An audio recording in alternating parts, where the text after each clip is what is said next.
It's time to make some potatoes. We're going to take some baby potatoes and we're going to add a creamy garlic Parmesan sauce to it. Should be delicious. In our pan here, we put some water. We have got 1.5 pounds of baby potatoes. These are the yellow ones. You can use the other ones if you want, the mixture ones. I just kind of prefer the yellow. We're going to make sure that your potatoes are clean. And we are now going to boil this for 10 to 15 minutes. We just want to make sure that our potatoes are nice and tender. While those are boiling, we're going to take half a stick of butter or 4 tablespoons, add it to a little saucepan, and we're going to melt our butter. And we want to kind of do this slowly. So we'll put on medium heat. Our butter is about completely melted. I'm going to put this a little bit lower. We're going to do about that, 2 to 3 on an electric stove. We're now going to add 4 teaspoons of minced garlic.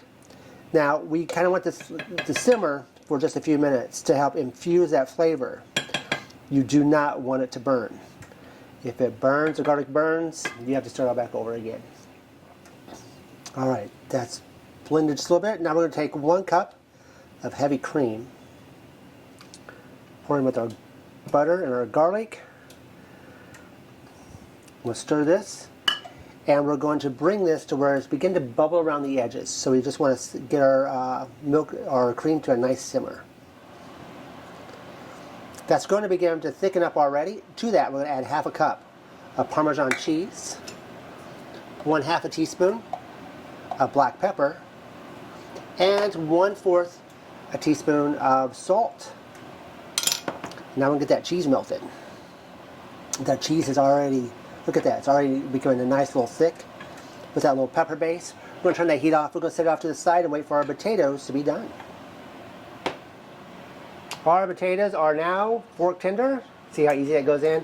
We're now going to drain our potatoes. Alright, once we get that drained, I'm just going to take this cheese sauce, pour that on top, mix that with our potatoes. It smells so amazing. Now if you want to add a little color, you can add a little fresh parsley. I don't have any right now, but I'm going to add just a little bit of dried parsley. And there we go. We have a wonderful creamy garlic baby potatoes. Give this recipe a try.